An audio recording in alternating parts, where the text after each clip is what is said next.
we as mothers especially have this huge chance, this opportunity, this blessing to like change the world in so many ways. I'm Kristin Dovbniak, holistic nutritionist and mama of two, and this is the Healthy Balance Mama podcast, where I believe every mama is a super mama, and you deserve to feel like one too, and you don't need to go on another diet to do it. This is a podcast about ditching the diet dogma, embracing intuitive eating, real food, and living healthy, happy, and whole.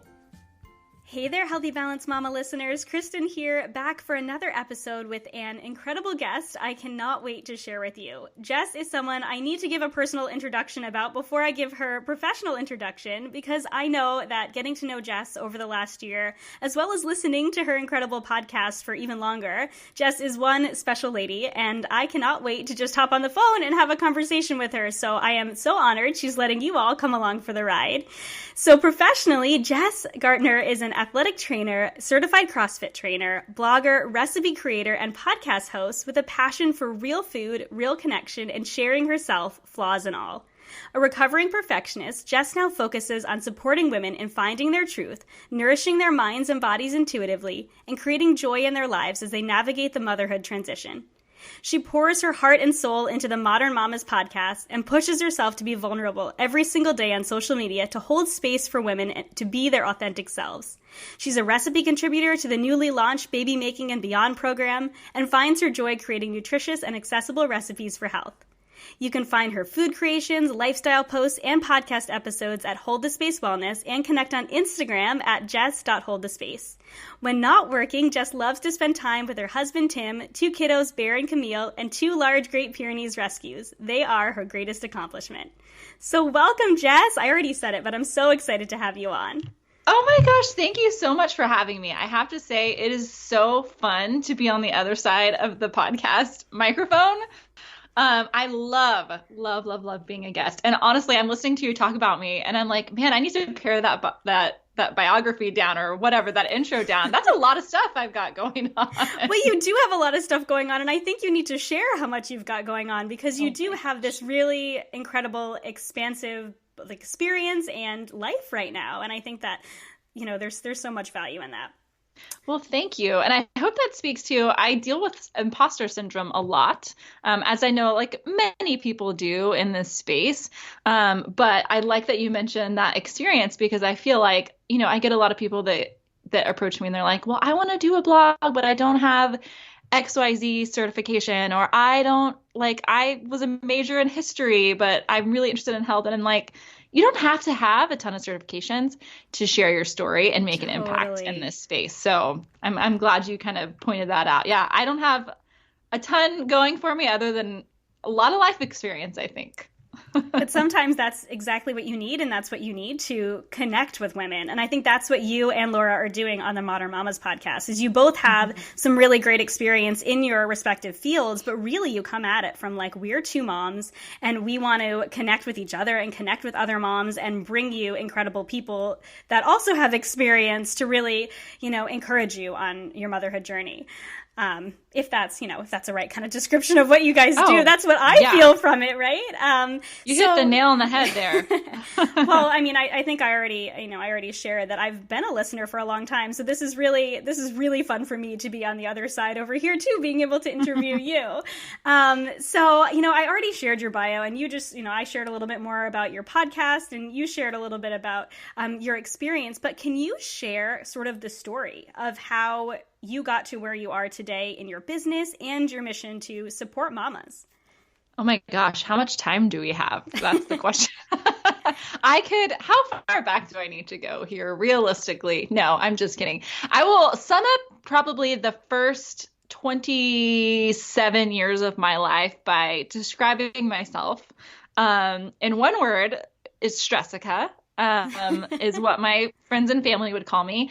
I lived in this perpetual state of achieving and perfectionism and stress, obviously.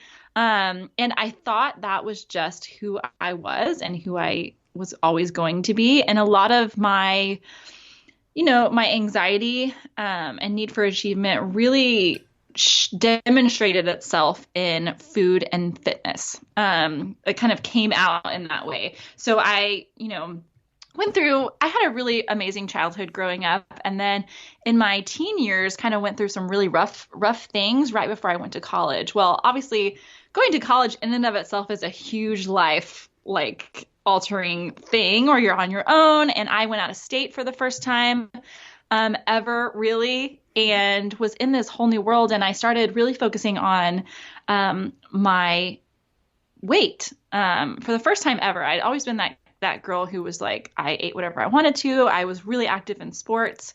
I didn't really care what I looked like at all. And all of a sudden, because of all these things going on in my life, I was out of control in a lot of ways. So I sought control through food and exercise. And I was, I think I lost, I don't really know how much I lost truly, because I didn't really know how much I weighed before this whole obsession with my body and the food that I was eating and all that stuff started. But I went down to about 90 pounds. I'm 5'3". I'm small, but like I was muscular. And I really lost probably a good 30 pounds, which is a lot in a small frame.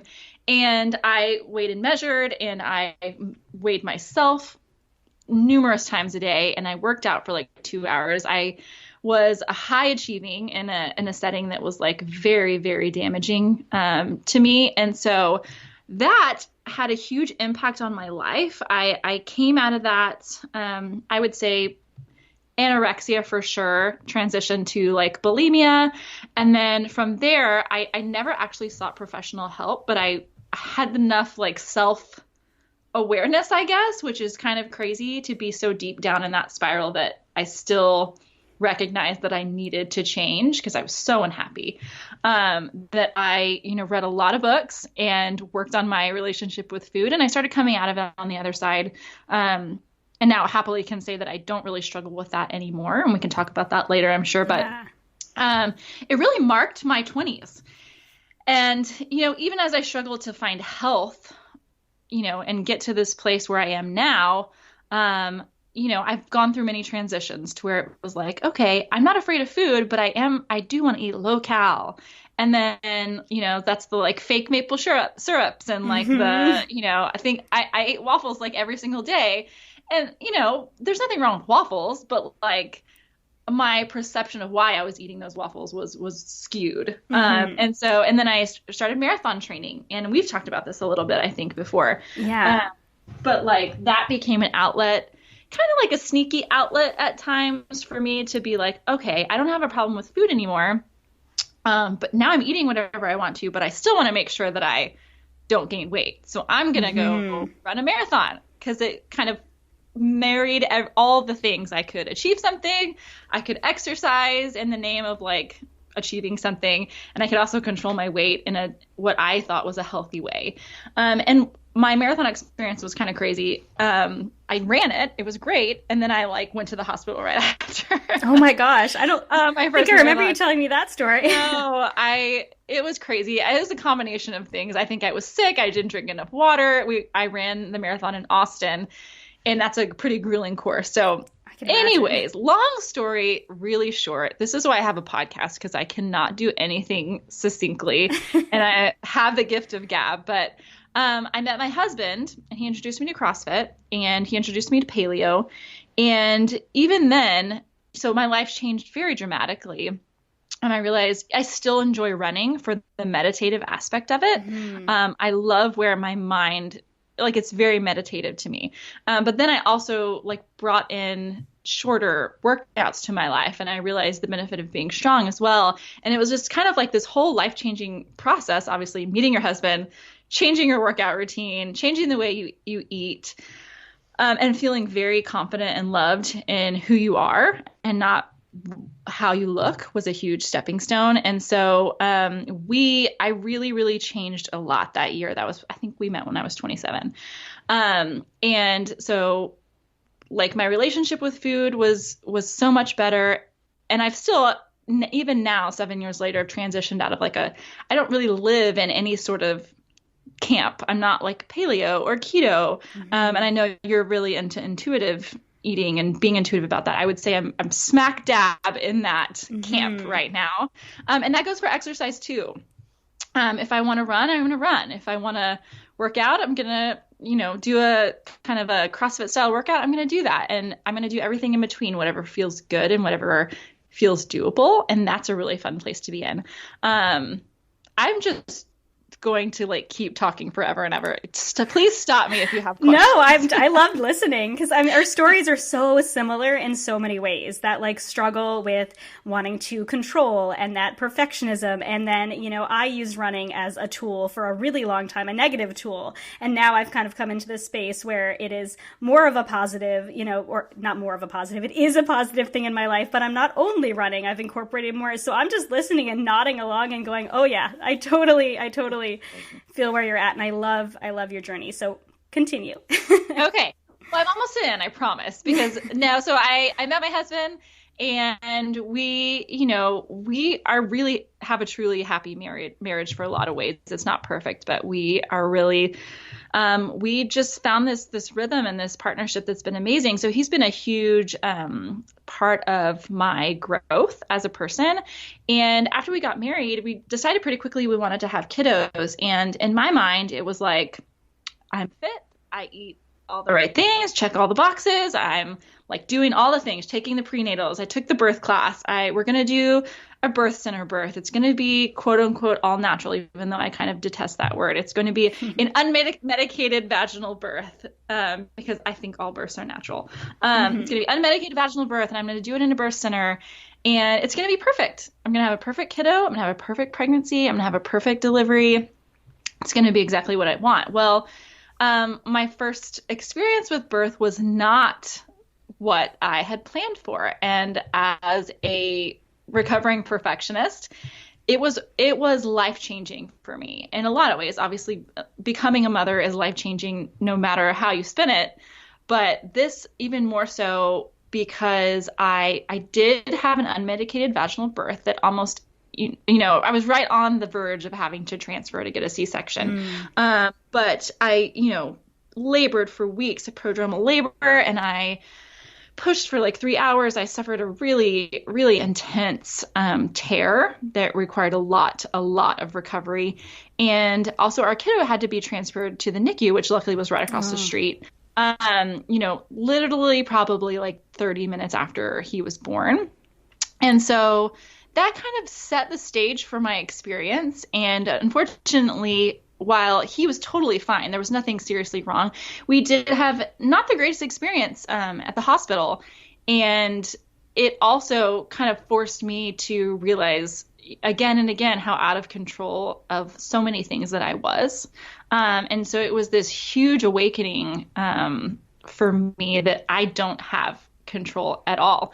And also I thought that I had done everything that I was supposed to do, and yet I didn't have the experience that I wanted. So we also had a pretty rocky nursing relationship that ended up being magical. We nursed for 2 years before we weaned and everything. But that was hard. He also had colic, and he had acid reflux, and oh my gosh, it was all these things. I was like, this is not the way it's supposed to be. Like I would cry and cry every day. And for a while there, I'm like, this is normal. People are supposed to be like, people have baby blues, quote unquote, like this is fine. Well, then it gets to be like 3, 4, 6 months in, and I'm like, this is not normal. I don't think I'm supposed to feel this way still. Completely overwhelmed, completely anxious. I mean, we wouldn't go anywhere when Bear was a baby because I was afraid he would cry and I wouldn't know what to do. And so it was very, very isolating, like extremely isolating. And I mean, I'll spare you all the details, but eventually we came out of it. I thought I was not going to have another baby for a good 2 years until Bear was right about 2. We would talk about it, and I'd be like, no, I don't want any more kids. I don't want to go through that again. I can't handle it. And finally, we started sleeping, and, I began to kind of get the fog lifted, I guess. And probably a lot of moms kind of shaking their head like, yeah, that's a real thing. It's like, oh yeah, totally. You're so like involved with like, how do I get through this huge transition that, it is kind of a fog. And so right about 2 years, we decided we were going to have another kiddo. And I was still not 100% sure if that's what I wanted to do, but it was about 80% sure. So I was like, okay, we'll give it a shot. It's probably going to take a couple months anyways, and I can wrap my mind around it. And we ended up getting pregnant really, really quickly, even more quickly than our first attempt. And we actually had a miscarriage. We miscarried that baby. And it was really a difficult situation, again, because it's challenged me that I wasn't in control and that I did all the right things. And I took all my prenatals. I had great health and, all these things. And yet we still had a miscarriage. And it was devastating. It really was. We took the time to recover physically from it, and I want to say emotionally, but I don't really feel like you ever recover emotionally from that. But, after that miscarriage, though, I do credit it for really making me realize I really did want another baby. I really felt like that was something that we were supposed to do. And so we got pregnant again fairly quickly. And, I was put on progesterone and a couple other things just to make sure, like through the first trimester, that didn't happen again, because they were watching my levels and they were kind of showing signs that this might occur again. So had a fairly easy pregnancy again. Wasn't really active my second go around because, as you probably know, it's much harder to rest and also have time to do activity or do anything with another kiddo already there. That's very, ours was very active. And so we had and I am an open book, but I suffered the second time around. I had varicose veins in my legs, which were really painful. And apparently they also get worse every time. Oh, I didn't know that. Pregnancy. Yeah, kind of crazy. And almost went through I went through that same when Camille, both of my babies were late babies. They went a week overdue, both times. And they also were very large for my size. They were 8 and 8.5 pounds and long, which I'm, like I said, I'm short. I'm I don't know where this is coming from. Just big, long, giant babies. But Camille's birth was really redemptive. I still, even though I was really scared to have the same experience, we elected to go deliver at a birth center. We had moved towns, and the experience started off very similarly. And just so you guys know, Bear was posterior, and I delivered him posterior, which is partly why our delivery was so intense.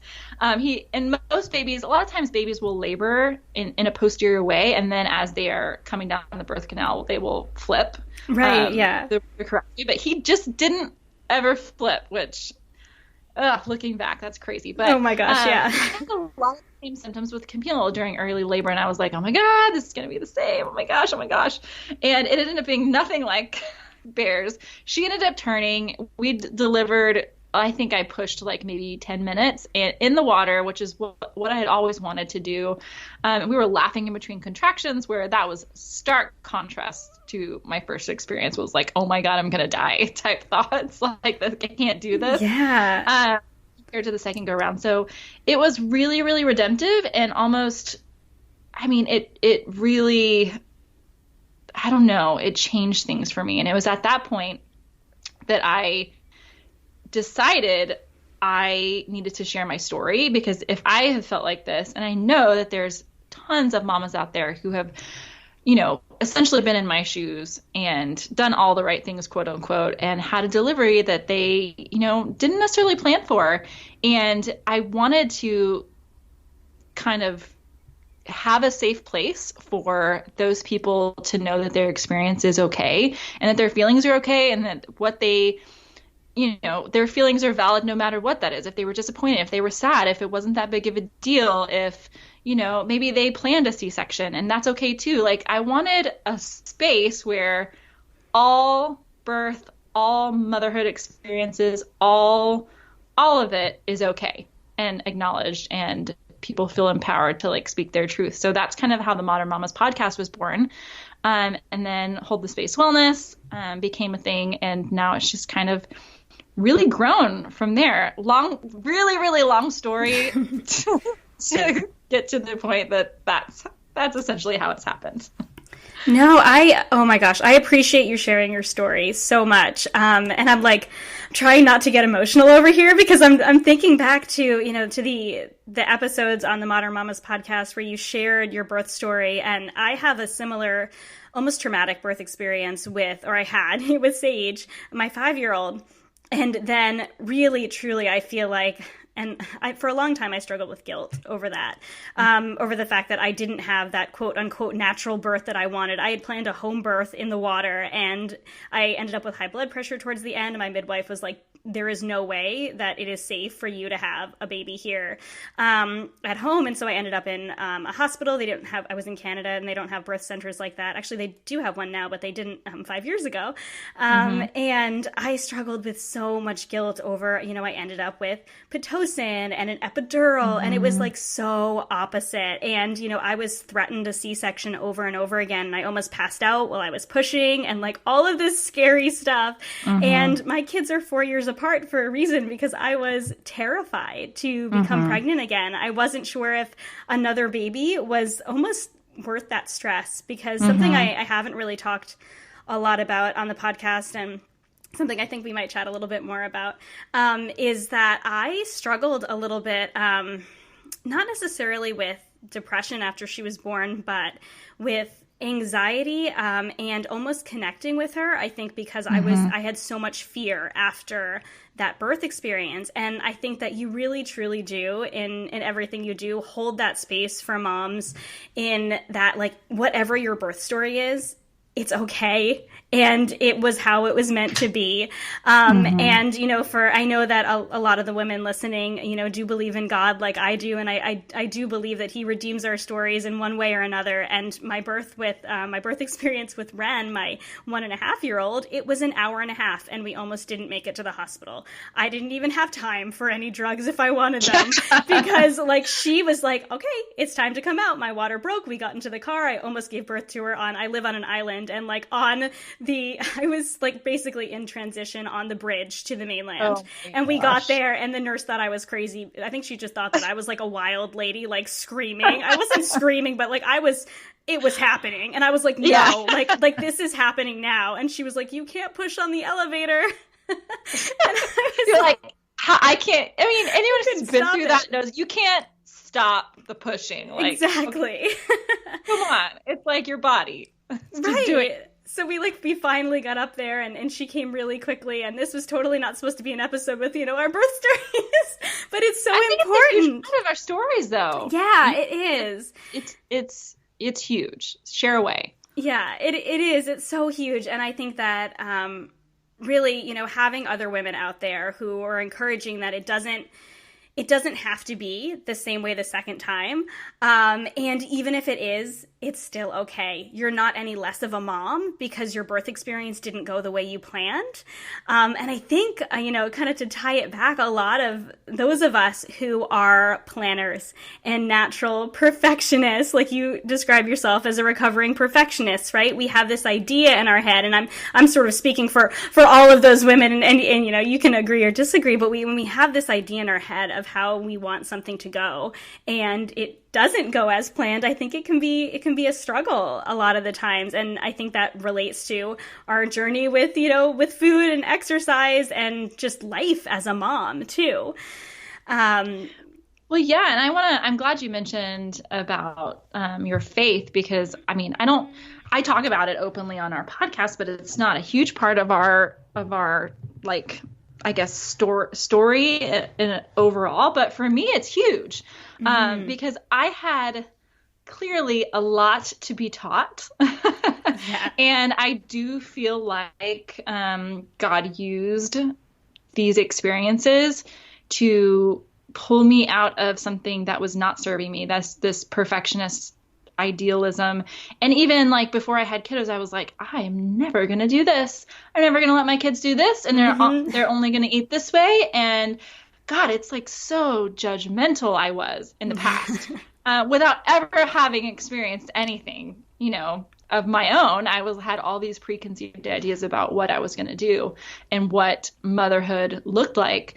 And now, thank God, I really am so grateful for my experience, because it's like, I mean, it's taught me a deep, deep, deep empathy for all women, mothers or not. Just knowing that a lot of us have lived in that space before.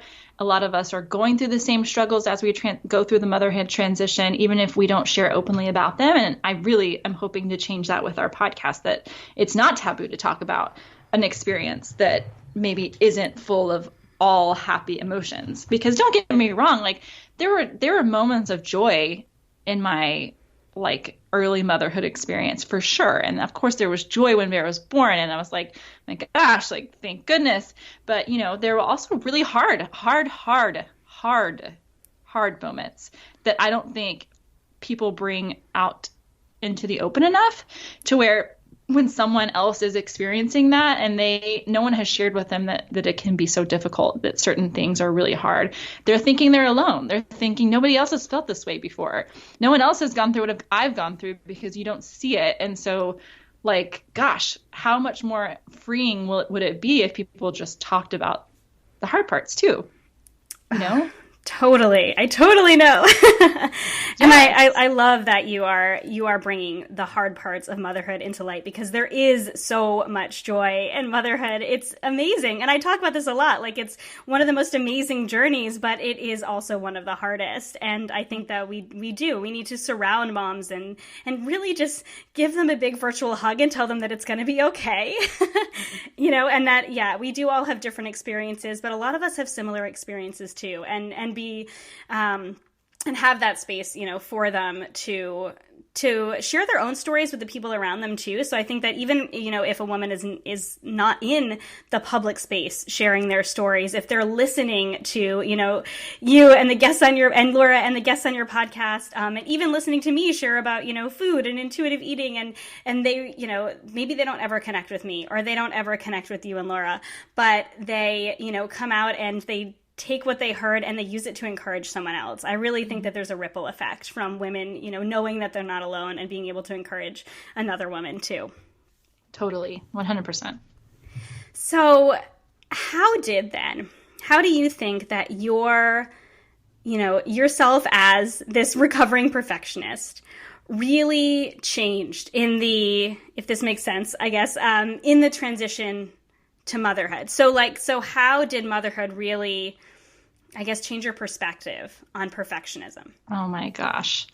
Oh gosh.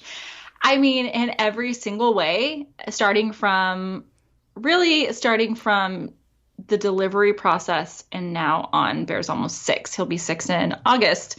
It has been every step of the way. It has been God nudging me and showing me in multiple ways that I do not have control, nor do I need control, and nor is that attainable, that perfectionism is not attainable. Had I never experienced what I experienced, I would have continually lived my life trying to achieve perfection, thinking that I could, thinking that if I just did X, Y, Z a little bit better, I would get there. If I lost just a few more pounds, I would be perfect. If I, exercised a little bit more, then I would be a better quote unquote athlete.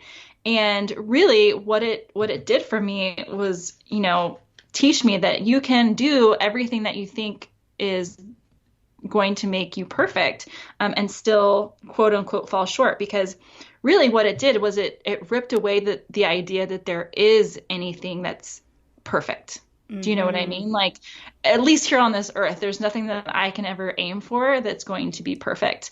It's all flawed. We're all flawed. And who am I trying to compare myself to in terms of perfection? Is it some other mom on the interweb that's just sharing the highlight reel? Like, is that perfect? No, like, we know that that's not perfect. So it's an illusion, and I'm so glad that I was exposed to that fact, because my life is so much happier. Even considering all of the like difficulty and the pain and the postpartum depression and anxiety and all the things that I've been through, I can now say on the other side, like, I've learned to relinquish that control. I mean, not always, because again, I'm not perfect. Mm-hmm. I'm definitely not perfect. There are days, especially when I feel like I'm overwhelmed, that I really grasp for those straws to try and control. But in the end, it's like I'm so much happier knowing that I'm not in control and that there's nothing I could do that will ever make me perfect. And there's a million things I can do that will make me good. Right? Like, I love that quote. I love that. There's not one way to be a perfect mother, but there's a million ways to be a good one. And so I had to really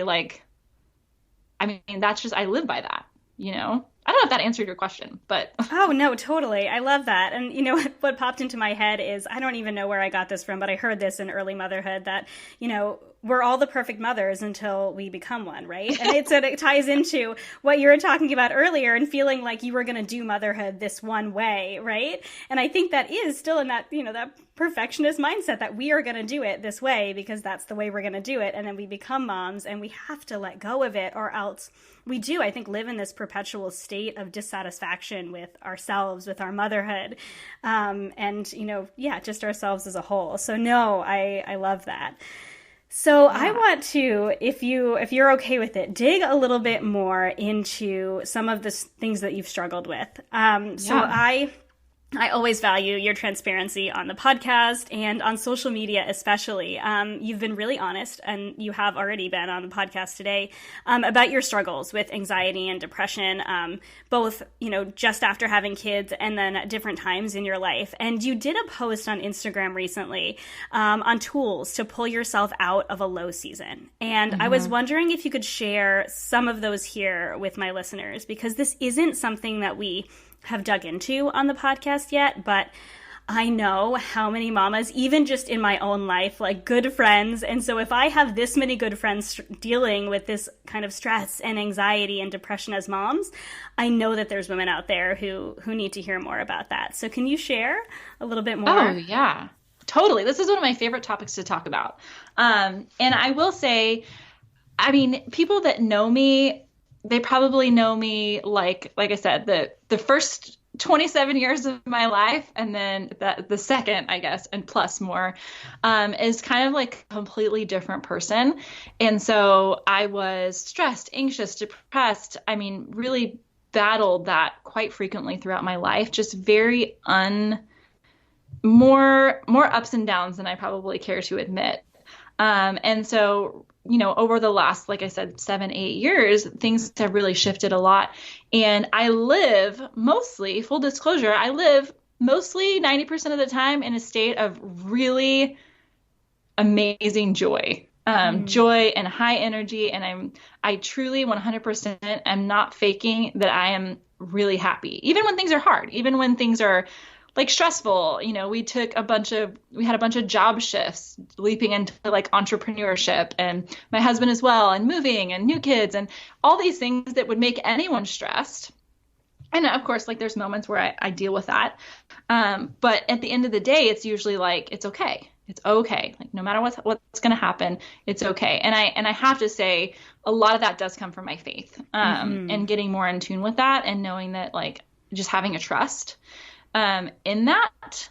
But also on the other side, on the flip side, there's a lot of practical things that I've done to help me stay mentally as healthy as possible, as I possibly can, throughout the ups and downs, because there are going to be ups and downs no matter who you are, right? Like no one can stay happy 100% of the time, maybe even 20% of the time. Yeah, it depends on the day, right? Yeah, it depends on the day. And so like that happens to me. It happens to me just like it happens to everybody else. There's periods of this, like, just low, I call it like low energy. That's kind of the way I describe it. But practically, I cannot say enough about therapy. Yeah. Being like priority number one. And whether that's a traditional counselor or like a Christian-based counselor, because there are many really good ones in both veins, depending on your beliefs, that can really be a safe place and teach you tools to not necessarily never feel sad again, but how do you handle the sad periods of your life, and how do you also get yourself out of those periods. And so I would say therapy, number one. And then, so recently it's fresh on my mind. Like you said, I posted about it, but I had, amazing things happening in my life, a successful, booming business, really amazing friendships and connections, like following a passion, a true passion. I'm living out my dreams. And I still, for a period of about 2-3 weeks, very recently, it was like, I'm done. Like, I don't know what it is. Like, I feel sad. I feel like unmotivated. I feel, like I don't want to talk to anybody. And I'm a very extroverted person, which is those are red flags. And so what I do now, and this is something I've actually learned from parenting, which I've learned quite a lot of things from parenting a small child with, very intense ups and downs emotionally, because kids, they feel those things. They feel them. No one's yet taught them that you shouldn't feel the things that you're feeling. You shouldn't be sad. Yeah. Be extremely happy. You shouldn't tell people when you're sad or happy. No one's taught that to them, and I hope to never teach that to them. That's one of my like guiding lights. But I thought to myself, okay, if Bear was sad, what would I say to him? Or Cammy was sad. Would I be like, hey, buck up, like, get over it? Would I be like, you can't cry? Like, no, I wouldn't say that to him. Of course I wouldn't. I would be like, it's okay to be sad. And these are the things we do say to him. It's okay to be sad. Like, do you want me to hold you while you cry? Like, it's okay to cry. It's okay to feel all of these things. And so essentially I just told myself that was the first step. Like, it's okay to feel sad. You don't have to know exactly why, and you don't have to move past it any faster than you really, are comfortable with. And so that's the first step I do. I just feel the feelings. I tell people I'm sad. Like, I'm not ashamed of it. I'm like, I don't know why, but this is what way I'm feeling. And I've been lucky enough to, have really surround myself with people who hold the space for me and acknowledge that and don't try and change me. And then, I do realize that, like, through that time of feeling sad, therapy is important, because you also don't want to get to a place where this is where you live now, right? Like, I'm sad and I can't figure out how to be unsad, because I think there's a healthy amount of feeling the feelings. And I think no one can really tell you what's healthy for you. But I also know that, like, if I stayed down here, if I continue to just do the things that I know will feed into my sadness, then it can be dangerous for me and for my family and, just my soul. And so there's another quote that I kind of live by, like, you can't rely on motivation, because motivation is going to go up and down, all around, all over the place. Like, there are moments where you're chasing after a dream and your motivation is not going to be there. I rely on habits, really. And that's the thing that kind of keeps me moving forward. So when I'm trying to come out of something that's really difficult, it's like, okay, what's one thing I know, just one thing today that I can do that I know will make me feel happier, or will make me feel maybe a little bit more like myself. And like this recent situation, it was like, I'm going to get up, I'm actually going to get dressed. I'm going to put on clothes, and I'm going to actually put maybe a little bit of makeup on. And so I did. And it was like, okay, I feel good. Like, my husband was like, oh, you look really nice. I'm like, I do look nice. So that was step one. And then the next day it was like, during those times, I usually like kind of go hardcore introvert. I, watch a lot of TV, which I normally don't do. I eat a lot of, foods that I probably normally wouldn't reach for. And I'm aware of it, right? Like, I know this is kind of like what I do now when I'm feeling these things. And then I say, okay, today I'm going to, take the supplements that I haven't been taking that I know make me feel really good. And so I'm going to do that. And then it's just kind of this ripple effect. Like, and then the next day I'm going to drink water, because I haven't been drinking any water. I basically stop taking care of myself when I'm feeling all these things. And so I'm going to drink water. And it's like, you do those things and you start to feel better. And then the feeling of feeling better is better than the feelings of feeling sad. Because, some people can get like addicted to that, like, mopey, sad, feeling, to where it's like, this feels comfortable. It's okay here. Like, I'm all right here. But then when you start doing things that make you light up and make you feel joyful. It's like, why would I want to sit down there when I can be over here? And so it just kind of becomes a snowball effect. I start moving, which I usually kind of fall by the wayside. I get back to my meditation practice, which has been huge for me, which I'm happy to talk about too. And then I start like seeking out counsel from people close to me and telling them how I'm feeling and asking them to pray for me and asking them, to meet with me and just to have coffee. And it has worked so far.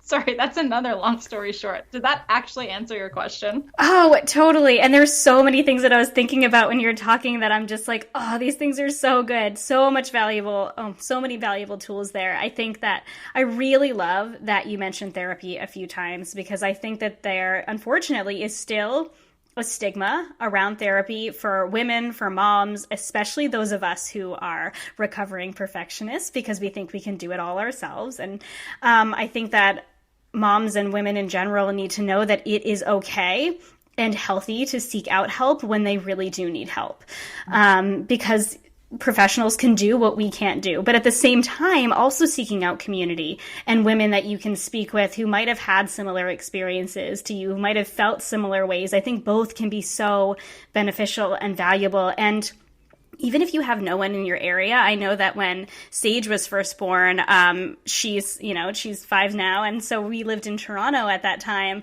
If anyone has listened to my story, if they haven't, they have no idea what I'm talking about. But we lived in Toronto at the time, and we had a couple of Nick's, my husband's sailing buddies, who had just had kids, but I really didn't have any friends around with kids. And my friends back home didn't yet have kids. And so I felt very isolated, very alone. And I was struggling a little bit with feeling anxiety and not feeling really connected. And it was really like an online community, as silly as that might seem to some people. But there are some amazing online communities out there that if you have no one around you, find some community somewhere. Find a therapist, but find some community. Like I know you guys have the Modern Mamas Facebook group, which is amazing. Yeah, if that's okay for me to mention. Plug, but we have a really awesome group. Yeah, it's really, really supportive. And I have the Healthy Mama Life community, which is a little bit more health focused. But really, women lifting up other women. I think it's really important to have that community. And just know that just having other women around who tell you that it is okay to share your feelings. I think first and foremost, a lot of us tend to, kind of, I guess, maybe not pretend that our feelings don't exist, but we feel like it's wrong to feel our feelings and to experience our feelings. But that really is the first step. And then I love that, I'm just kind of thinking about all the things you said that I think were so amazing, that it really is the little steps. And we talk about that in terms of health here on the podcast too, because I'm so big on, intuitive eating isn't just about eating when you're hungry and stopping when you're full. It's about finding real, true nourishment that works for you. So how can you develop habits that feel really good to you? And I think the same thing, like you were talking about, when you're in that low place, what is one thing that you can do today to feel better, even if it is just putting on some clothes and putting on some makeup or drinking more water or taking those supplements? It really can just be those little things that add up to really feeling better. I think those are some incredible, tangible tools that moms can take with them if they are in that space. But, go to therapy, find a community. Yeah. And I want to say another word about therapy really quickly, but it's like, it's like anything. Like if you hired a health coach or if you hired someone to help you with your eating, a lot of times we can do the work ourselves, quote unquote. Like you could probably read a ton of books about mindset, about how to, self-therapy yourself, I guess. But how it's usually a lot more effective when you can hire someone who this is their whole life, that they have spent this, their life's work is helping people from an outside perspective, shift their mindset and find a healthy, balanced mental state. It's just, there's something to be said about hiring someone to help you through that. And it's not like, and I still think even if you hired like a personal trainer and you paid for a package up front and you got your foundation really set and you got all these tools about how to take over your own fitness eventually, and you're off on your own, still sometimes you check back in. You're like, hey, I've hit a plateau. Like, what else can I do? And, you check back in with your coach and then you get these tools and you go on your way. And I think with therapy, a lot of times people think like, if I'm in therapy, I'm failing. I didn't know how to do it myself. But that's not true, A, but also like they think they have to be going every week forever and ever for the rest of their lives. And for some people, maybe that's true. But for me, it's like you go, you learn these tools, you learn more about yourself. And then it's just like regular maintenance. It's like every once in a while you check back in and be like once a month or every couple months, like, hey, this is what's going on. This is how I'm feeling. These are the tools I'm using. Where can I do something that will supplement what I already have, or like I'm feeling this way. Is there another tool that will help me? So therapy, great. 2 thumbs up. Yes. And I think that is a tenet of a good therapist, is one that does give you tools to move forward, because you can take them with you and move on. Because if you feel like you're going week after week after week and not making any progress, maybe you need to see someone else who's going to give you some tools that you can really truly use to move forward. Anything. It's like if you were going to a personal trainer and you were paying every week and you weren't seeing any changes and you were doing the work on your part, like that's okay. Like there's a disconnect here. Like why would I keep paying you for no change? And I think I don't think there's anything wrong with finding the right fit, because a lot of people will say, well, I tried therapy and I just really didn't like it. I didn't like my therapist. And I'm like, okay, there are hundreds of thousands of that are out there that perhaps might be a better fit. So don't throw the baby out with the bathwater on that one. Yes, totally. So I wanted to transition a little bit into slightly different topic, but it's still really in that mental health space. And sort of speaking of social media, again, I promise I'm not your social media stalker, but I do love following you. There was a post that you did recently, and I think I looked it up and it was in early March. And I'm pretty sure it went viral. If it didn't, it should have. First of all, it was a beautiful photo. But the caption that went along with it, I know I saw the photo and you immediately want to read the caption. And I didn't even expect it to make me as emotional as it did. So it was a photo of your belly after growing and birthing babies. But it was what your son said after seeing the photo that really got to me. So can you share about that moment and how you've come to the place you are with your body image? Yeah. Oh my gosh. What a wild ride that has been too. So that photo is kind of the culmination of like my journey with the relationship I have with my body.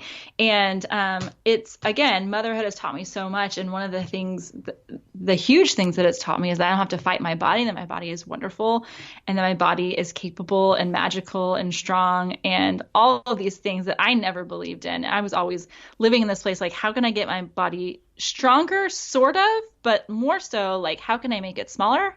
How can I make it look more like that person over there, whoever that person is, the one with the perfect body that I was like coveting.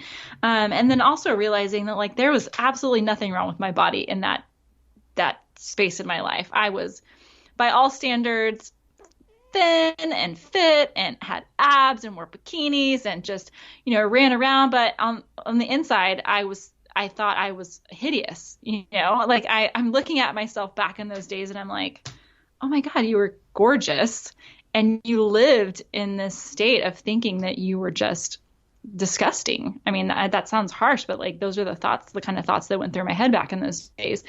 And, after motherhood, again, this was another big teaching lesson was I thought that I only gained, I mean, it's not really important, but I gained like 30 pounds during Bear's pregnancy. And I gained definitely more with the second one. I did not weigh myself the second go round though, which was a huge shift. Yeah. I just told my midwife I didn't want to know and that she would tell me if my weight was becoming a concern. And she never did. And I never did either. So, but the first time around I was obsessive about it. And I thought, again, like I'm doing CrossFit, I'm doing all these things, like my body is going to bounce back. I was working out 5 days a week up until like Bear was born. And my mom, was small, and my sister who had had a kiddo before me, I thought my genetics are great. Like this is going to be wonderful. And I like didn't really have a ton of stretch marks. And again, in my what's it called? Naivety. Yeah. I was naive. Naivety. I know. Now I'm trying to You know what we're trying to say. In my naive state, I thought that I would just, walk out of that hospital and I would be back to myself a couple days later, my quote unquote myself. And that did not happen. And I remember thinking, I still look 7 months pregnant, and I'm like 2 weeks postpartum. Like, what is going on? And of course, everyone's like, oh, it'll go back to normal. It'll shrink back down. Everything's fine. Well, it did, obviously, to a certain degree, but like my body does not look like I did not have a baby. And for a long time, I was wanting to look like I never had a child.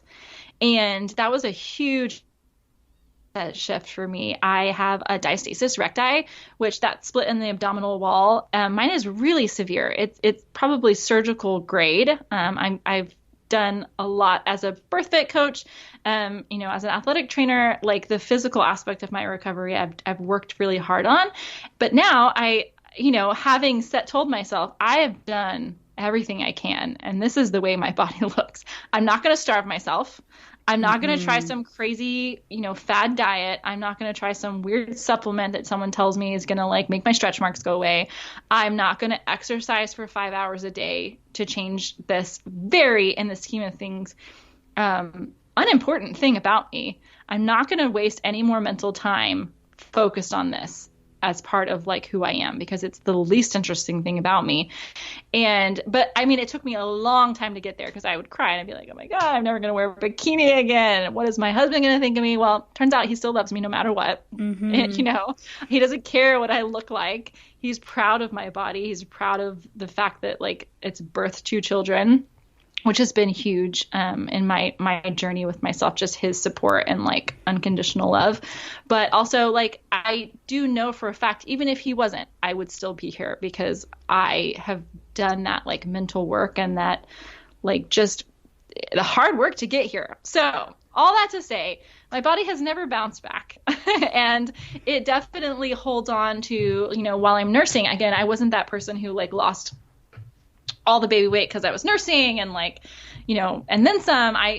My body, I think just because being kind of small, holds on to, extra fat for nursing fuel so that I can, support the life of another human being. Right. Yeah. And so it was a lot of things that I had to kind of go through to get to this point where it's like, okay, I'm totally fine with this. If I never wear a bikini again, it was the least important thing in my life. And if I wanted to wear a bikini now with the way that my stomach looks, I would, and maybe I will get to that place one day. But the purpose of that post was I realized how big of an impact what I think of myself and what I say out loud about myself and what I say, it just shows. If I live my life every day, saying like, oh my gosh, I'm fat. Oh my gosh, I need to go on a diet. Oh my gosh, look at this stomach. It's so, gross. My kids hear everything that I say. And this, the first time they say a curse word, you're like, where did you hear that from? You're like, oh, dang it. That one time I said something, they heard us. And so I really realized the impact of how I think about myself and how I talk to myself. And especially now having a daughter, that's even more so important. But honestly, I feel like with my son, it's just as important because he's one day going to have a wife, a daughter, a girlfriend, he has a sister, he's going to have women in his life regardless. And if he's part of the problem, thinking that a woman has to look a certain way to be good, quote unquote, or perfect, then I'm not doing my job. I'm not doing my job breaking this cycle. I'm just creating more of what I struggled so hard against. And so that post was a moment where I took the photo. I didn't really know what I was going to say about it. But I knew I wanted to kind of put it out for the world to see, because again, I think the more people see bodies like mine, who are not perfect, by society standards, I'm always doing air quotes because I think, again, perfect is an illusion. Right. The less, like, the more yucky it becomes. Because a lot of times people look at maybe people looked at my picture and they were like, ew, that's gross. But maybe they saw it and they were like, oh, okay, that's what it looks like after you have a baby sometimes. And it becomes more of a normal thing. But for him, I was editing the photo and he came by, he had his little Lego airplane, and he stopped and he kind of looked at the screen and he was like, I just paused. I didn't say anything. I was waiting for him to talk because he's a very truthful kid. And I thought, honestly, he was going to say, ew, that's gross. Because, I mean, to a little kid's eyes, it's like probably not the most attractive looking thing in the world. But he didn't say anything for a long time. And then I was like, what do you think about Mama's belly in that picture? And he was like, I think it's great. And then he ran off flying in his airplane. And while that's like kind of a funny story, it was a huge eye-opener for me, because I was like, he doesn't care and he doesn't think that it's gross, and that's amazing. And how can I preserve that? And oh my gosh, like, this is mind-blowing. Like, people care because we've been taught to care. Yes. And if we start with our own kiddos, and the way we talk to ourselves, essentially, then we can like really change the status quo around this whole, like, your body is what people see and what is important. Again, I'm very verbose, but that was the point of the story, is to say that we as mothers especially have this huge chance, this opportunity, this blessing to like change the world in so many ways. Friends, I have to tell you, I had so much fun talking to Jess on this podcast. I felt like we could talk for hours, and it turns out that we talked for almost 2 hours. So I am going to pause this podcast right here and split it up into 2 episodes so I don't take up too much of your time, but so you have something to look forward to next week when we come back with part 2 of my podcast with Jess Gaertner, all about body image, finding balance, stress and anxiety as a mom, and even a little bit on safer skincare. The second episode is going to be just as good as the first, so I hope you enjoyed this episode, and I hope to see you here next week. Thank you, friends, so much for listening to this episode of the Healthy Balance Mama podcast. I truly hope it encouraged and inspired you today to live a healthier life without restriction. If you enjoyed this podcast, would you do me a huge favor and give it a star rating and review in iTunes?